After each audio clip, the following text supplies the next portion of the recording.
사도신경으로 신앙 고백 드림으로 새벽 예배 시작합니다.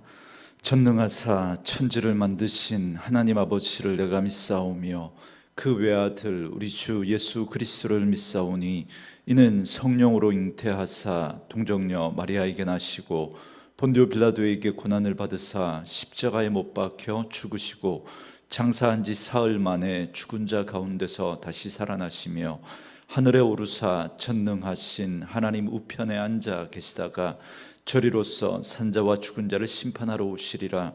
성령을 믿사오며 거룩한 공회와 성도가 서로 교통하는 것과 죄를 사하여 주시는 것과 몸이 다시 사는 것과 영원히 사는 것을 믿사옵나이다. 아멘.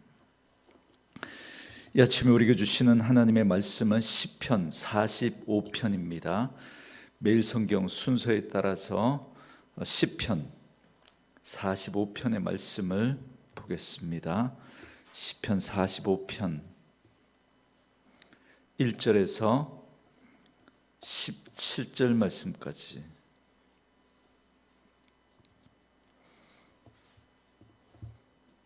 시편 45편 1절에서 17절 말씀까지입니다. 우리 말씀 찾으셨으면 한 목소리로 같이 읽습니다.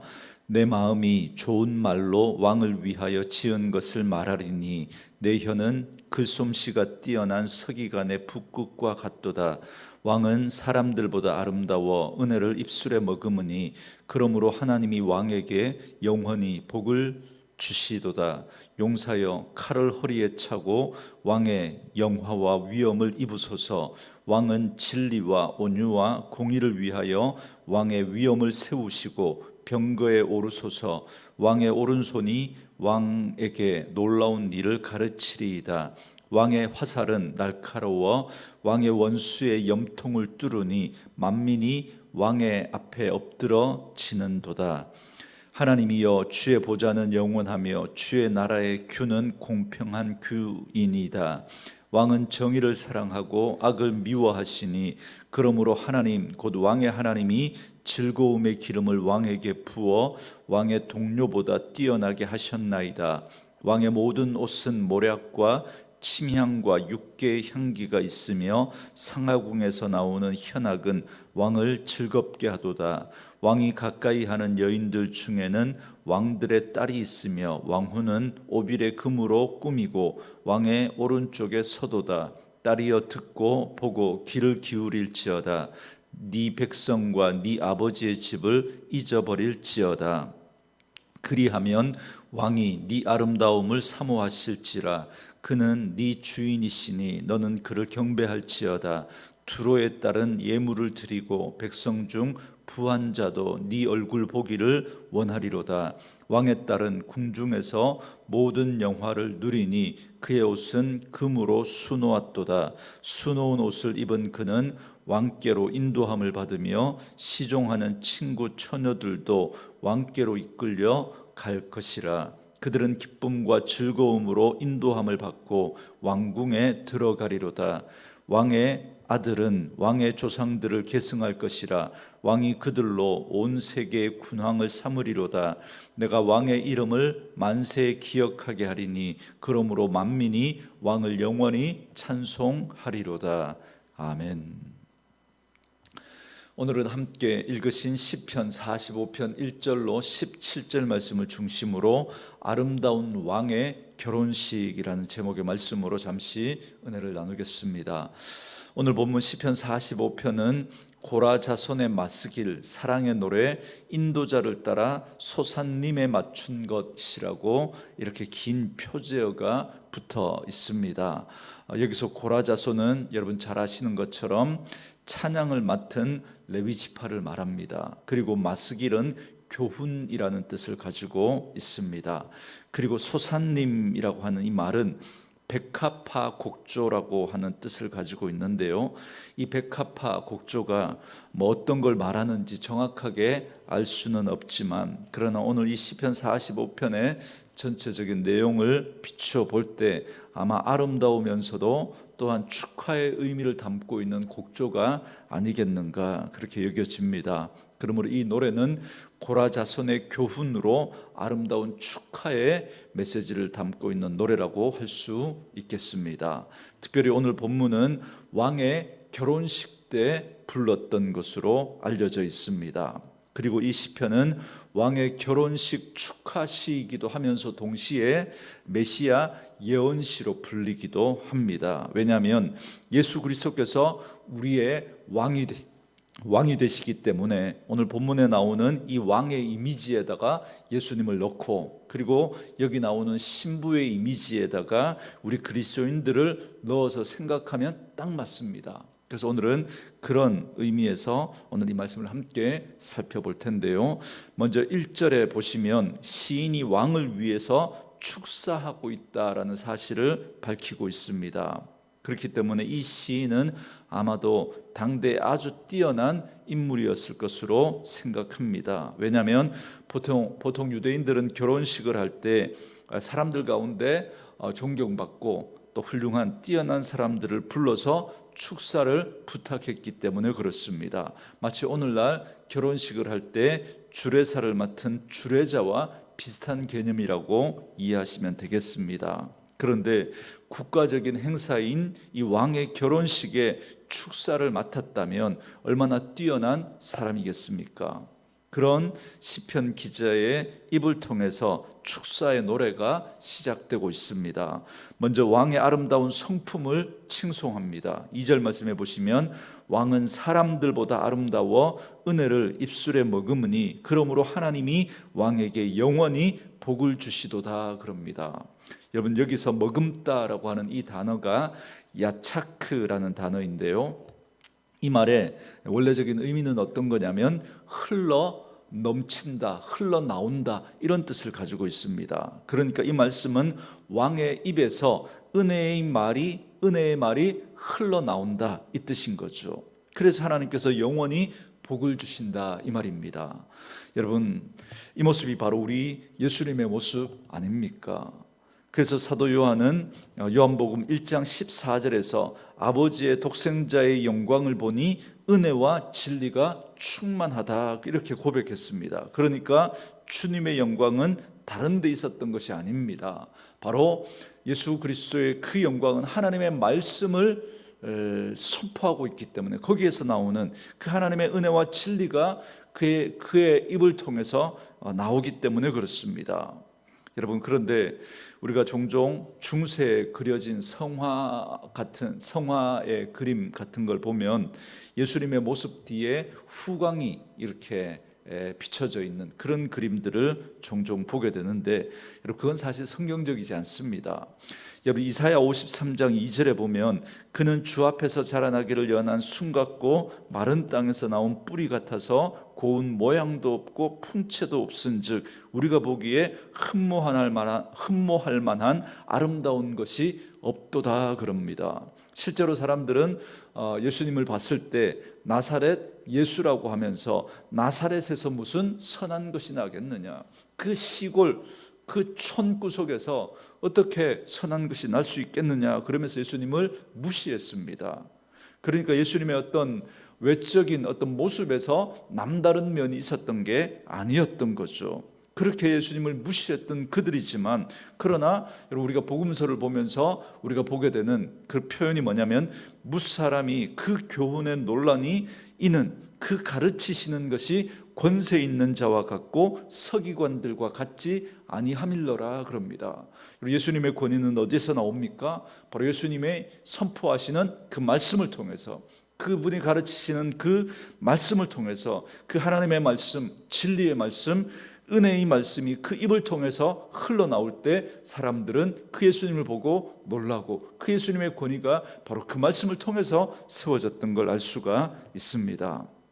그렇기 때문에 오늘 이 2절에 나오는 이 말씀도 결국은 예수 그리스도에 대한 말씀이라는 걸 알 수가 있습니다. 그리고 이어지는 3절부터 5절의 말씀은 왕의 용맹함을 노래합니다. 왕은 은혜로우면서 또한 용맹하여서 자기 백성의 평안과 안정을 지킬 수 있어야 합니다.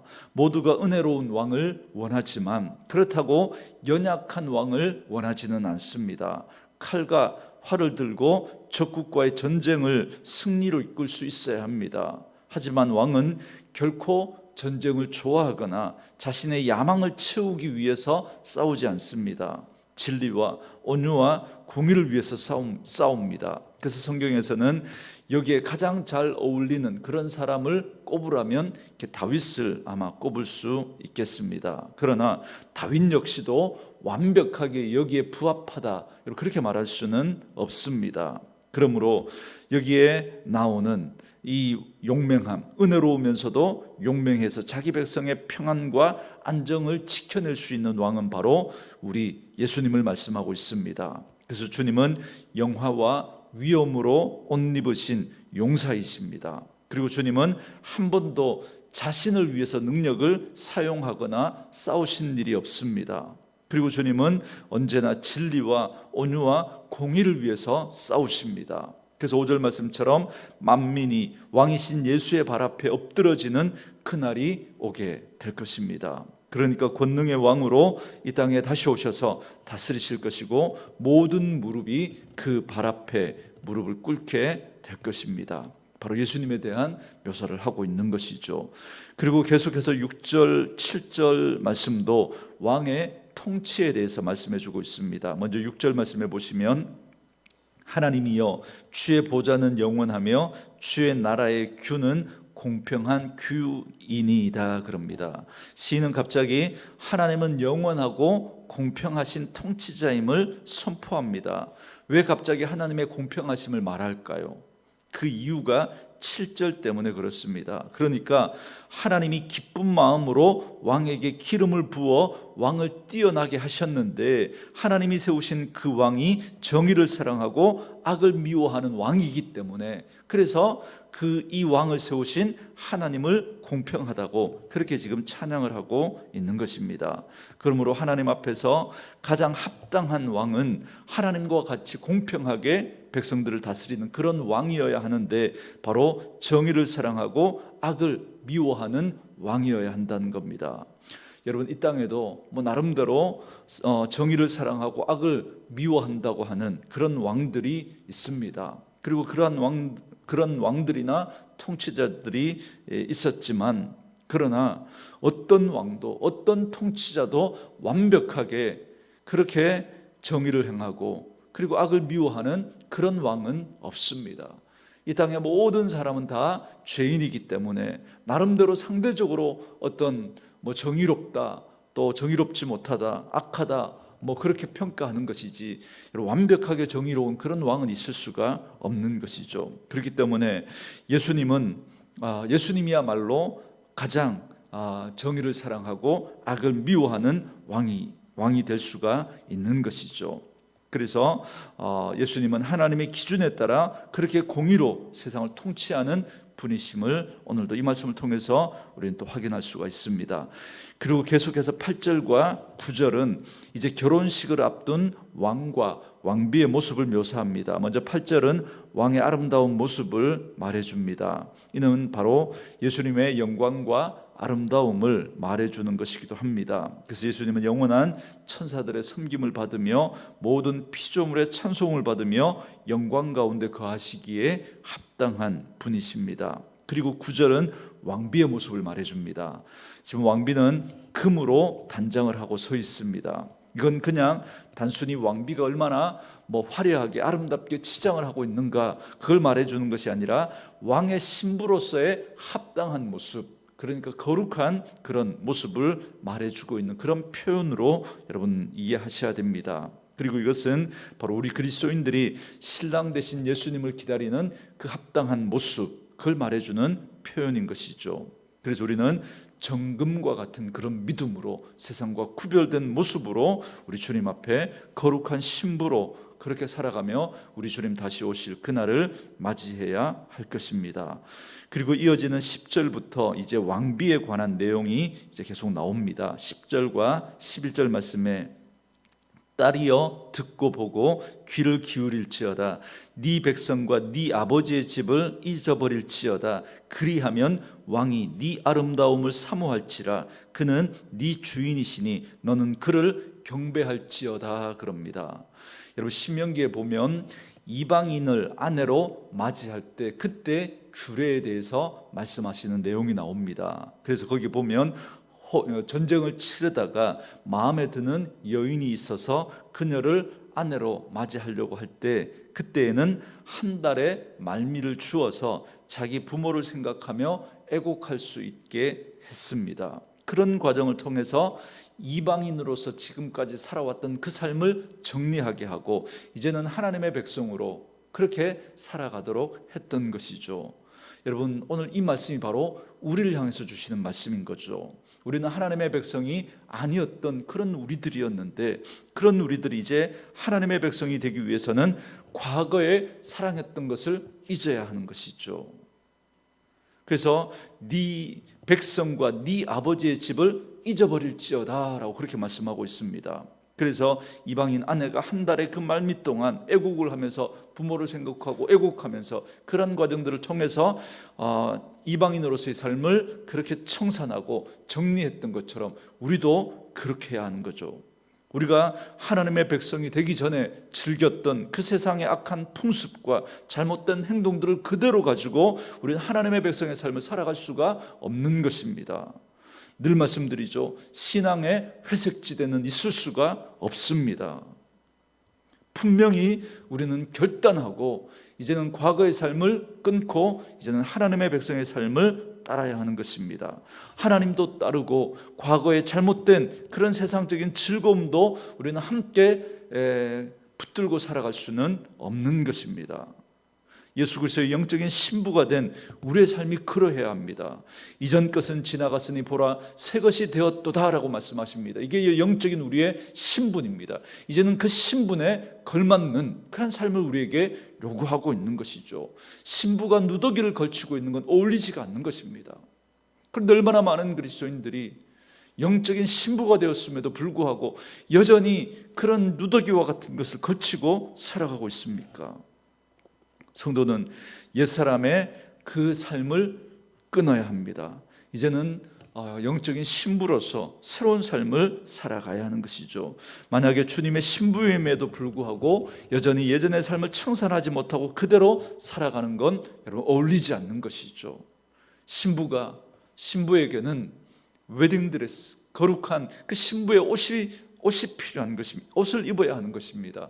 누더기를 걸칠 수는 없는 것이죠.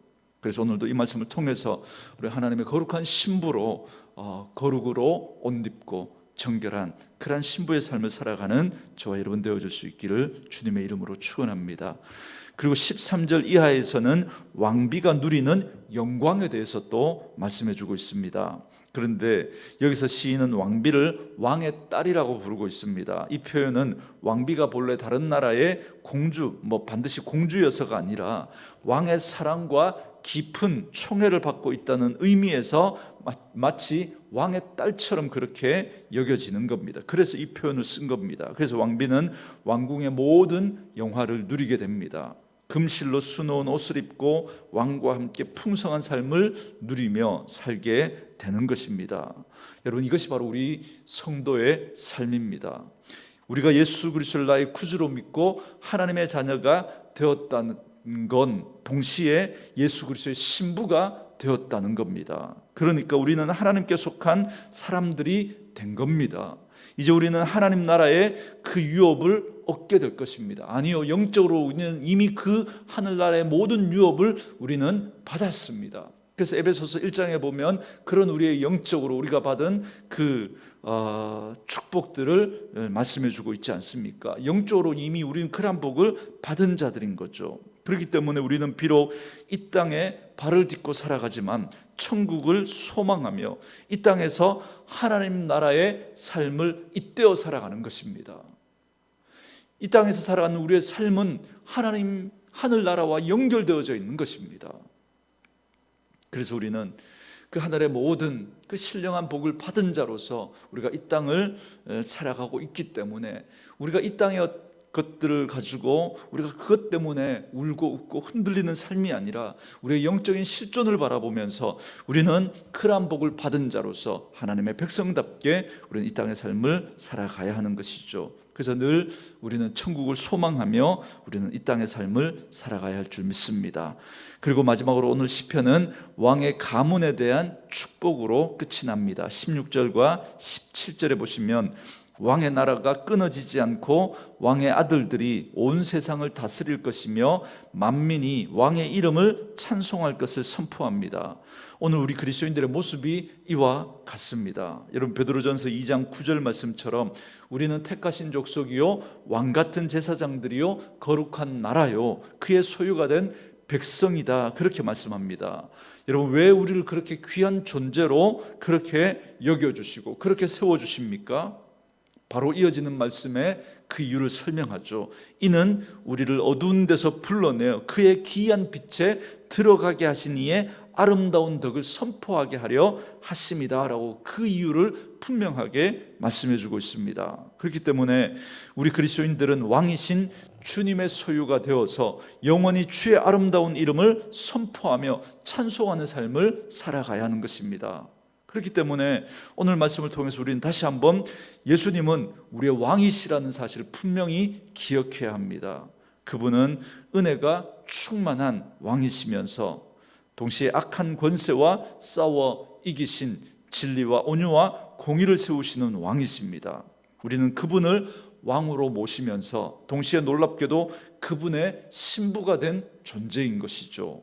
그렇기 때문에 영원히 주님과 함께 하늘나라의 그 영광을 누리면서 그분의 이름을 높이며 그분을 찬송하는 삶을 우리는 살아가야 합니다. 그래서 우리는 이 땅의 삶을 살아가지만 그 하늘을 소망하며 하늘에 잇대어 이 땅의 삶을 살아가면서 우리를 통해서 세상이 하나님을 바라볼 수 있도록 우리의 신랑 되신 예수 그리스도를 바라볼 수 있도록 우리는 그 삶을 살아내야 하는 것이죠. 그래서 우리는 이 땅에서 정말 하나님의 백성답게 그리스도의 신부답게 매력 있는 모습으로 아름다운 모습으로 우리는 이 땅의 삶을 살아가야 합니다.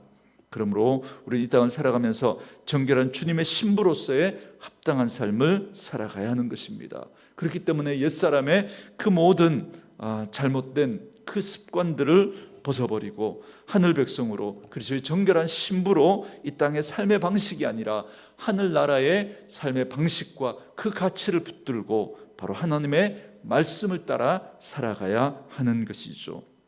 그래서 우리를 통해서 우리의 왕이 어떤 분이신지 우리의 신랑이 되신 그 주님이 어떤 분이신지를 드러내는 삶을 살아갈 수 있는 저와 여러분 되어줄 수 있기를 주님의 이름으로 축원합니다. 오늘 주신 말씀을 통해서 우리 찬양 들으시면서 말씀 묵상하시고 기도하는 시간 가지시기 바랍니다.